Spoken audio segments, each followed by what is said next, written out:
Greetings, everyone. Parcel Jutsu here to do my live reaction to Chapter 318 of My Hero Academia.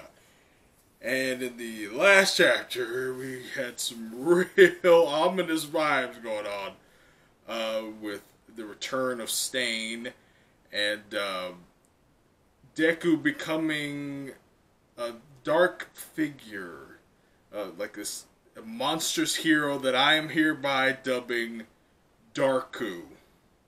That's right. I didn't think too hard on that one, but so what? Let's get into the chapter. We see, it looks like we're in flashback. We see Endeavor looking cool in the rain with his fire blazing, talking on the phone. We're switching up our approach, Deku. At this rate, you're not going to last much longer. The official dispatch dates for the foreign heroes. All right! I completely forgot we're getting some other heroes from other countries coming to Japan. Holy shit, I completely forgot about that. That was a while ago that was announced. But anyway, the official dispatch date for the foreign heroes will be decided soon. That means there will be a lot of more personnel available to expand our operation. Oh, and the title is Reckless, which is very apt for what Deku's being lately. You're the key to all of this, so we can't have you running yourself into the ground. And we just see Deku in silhouette, just with the berserk eye. Oh, I'm wearing my berserk t-shirt too. that art style is very much in line with Deku nowadays. How Horikoshi's drawing him. He's got like that blazing eye, and he's like in the silhouette. For I'm still on my feet. I'm fine, and I can't give the villains time to prepare. There's two beeps, so I guess they hung up. Yeah, we just see the ragged, twisted Deku, just like shining with One For All energy, or like electric One For All energy, as he's like ready to pounce. Oh, and we're getting the specters of the past users trying to talk to Deku. They're like wafting as he's walking. Oh, that's kind of poetic. Listen, Knight, your wounds are far from healed. And it's not yet time to throw caution to the wind. Uh-oh, Deku gets danger sense ping. He jumps into the air. So we have the specter of the fourth user, Shinomori, kind of just looking kind of worried as Deku. Oh, and we're transitioning into Decker into Deku's inner world. We just see that they're still on that floating like corner of a room, and like just floating in this torrent of energy. And we see Nana goes, my own feelings place a heavy burden on him. Then Banjo says, nah, the kiddo sees every cause as a worthy one. Then Shinomori says, for better or worse, the manifestation of our quirks has enabled him to act on his primary motivation. He now seeks to save everyone. As a true hero, we just see the specter of All Might, or like his shade or whatever. Oh, we got the second user. We still don't know the second or third user's names, but we know one of their quirks, which is Fajin, the third user's quirk. But hopefully we learn more about the second user. He says he's choosing the right path. And then the third user goes, do you think so, leader? The second user says, inaction is not an option, especially given the circumstances. That's how it is for those of us who bear One For All. Huh, so it seems like it might be the second and third user's like determination is kind of influencing Deku right now, which is why he's like kind of going all aggro and kind of being like super determined and like becoming like a warrior. That's interesting. Then he says, that said, we just see we see All For One's brother Yoichi and the third user sitting next to each other. As the second says, "If there's anything that could bolster Izuku Midoriya now, it would be." We just cut to a city where it's still raining, so it's definitely the rainy season. Oh my god, we just get this awesome panel of Deku just busting in a room full of villains with his tentacles and black whip getting ready to go all over the place. He just looking like he just dropped in. He just whipped somebody.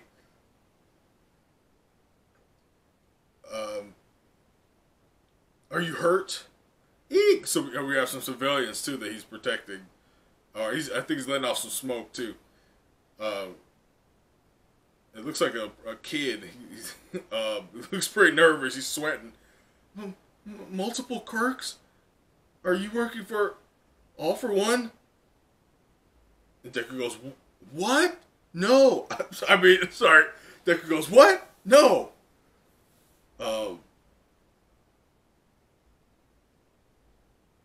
Great. Glad to hear it. And they're just like running off. Like they just pick each other up and they're just like rushing out. I think they're pretty scared of Deku still. We're fine, really. We're just dandy.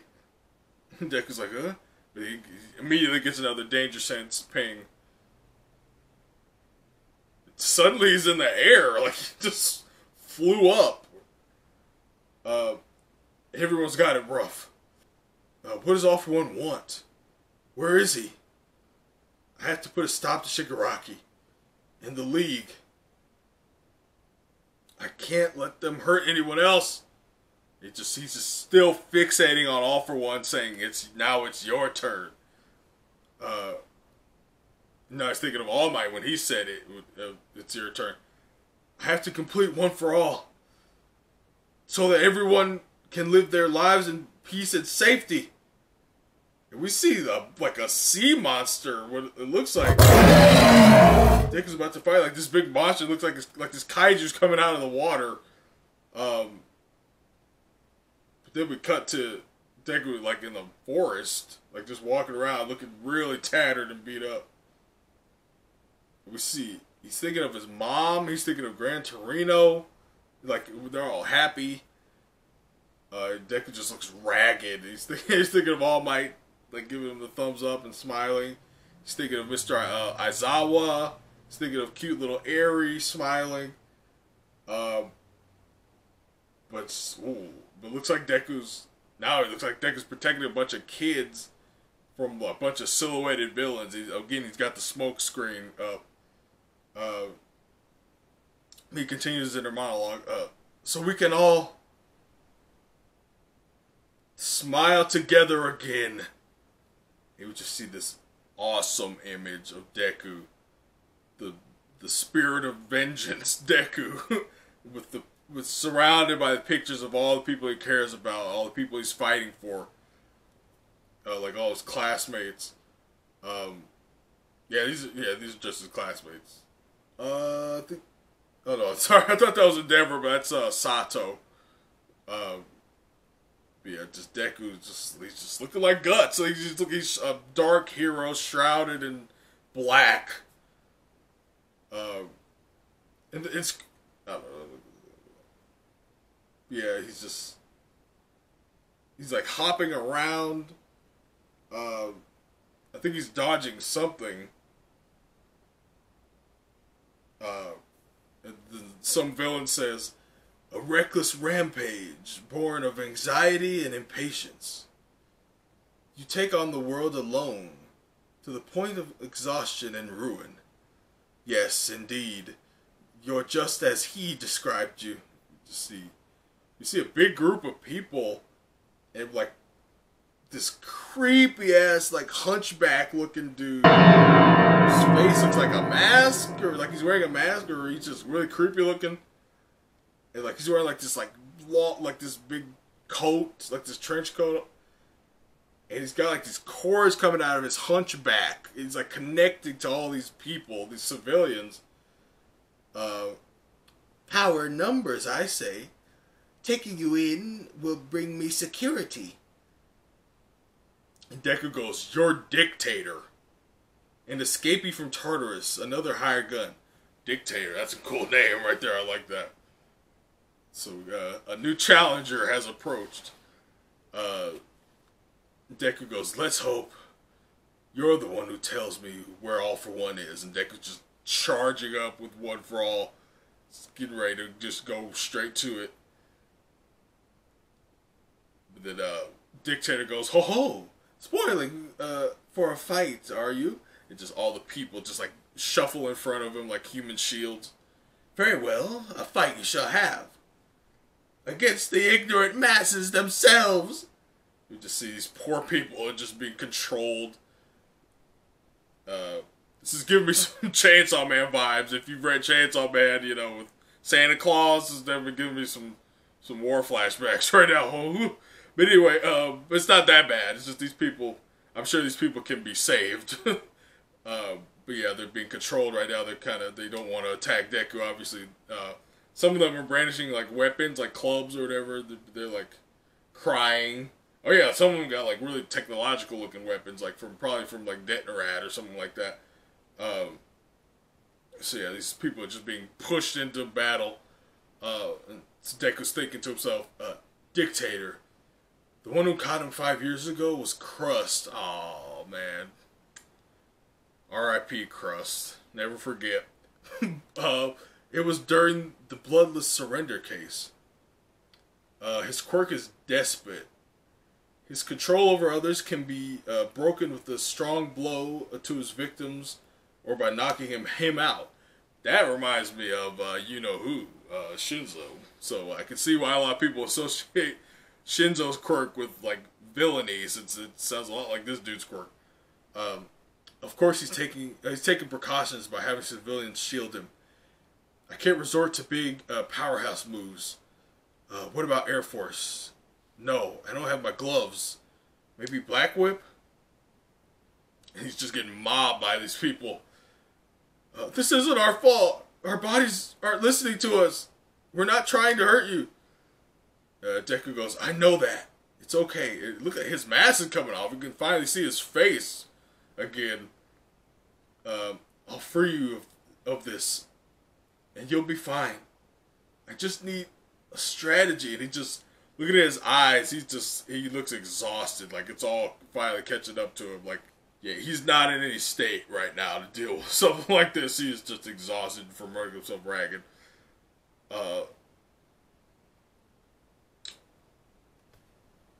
Okay, I did not see that coming.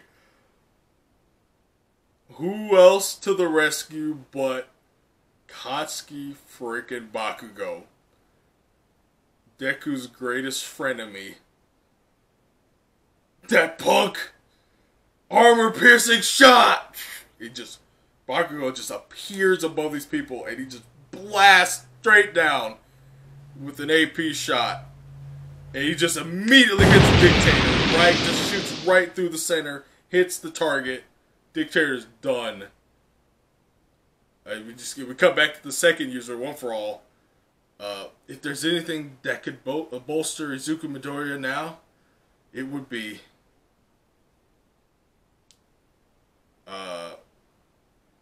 Bakugo's talking on the phone, and he says, "He's here, guys." And that's the end of the chapter. But Bakugo has a really surprisingly calm look on his face, especially for Bakugo. So yeah, I'm assuming he's talking to some, if not all, of Class 1A, I'm sure they were set out to go find Deku because they were worried about him, which is really nice. I didn't see I should have saw that coming, but that's probably the case. So that'll be cool to see a reunion between all of Class 1A. But aside from that, there have been about the second user. Before we got to see his face and like we just saw like his silhouette and like his hair, there are a lot of crazy theories that he was like there's this crazy ass theory because he kind of looks like Bakugo, so there's this crazy theory that like there's time travel involved and like Bakugo was the second user, which is clearly not the case. But they do resemble each other, so it would be seeing at the end here seeing the second user kind of talking, kind of seems like he's talking about Bakugo. It'll be cool maybe if there was like a family relation, like maybe if Bakugo is descended from the second user. That might be. I mean, it's not, you don't need that, but I don't know. They do remind me of each other. They're both hardcore. They both kind of look alike. That'd be cool if he was like maybe Bakugo's like great grandpa or something like that. But yeah, that's, we'll see what happens there. But yeah, it was a 318, pretty solid little chapter there. Hopefully Class 1A will talk some sense into Deku and have him chill out a bit, get some rest. But yeah, so we'll see what happens next week on My Hero Academia. It's Prasa Jutsu, signing out.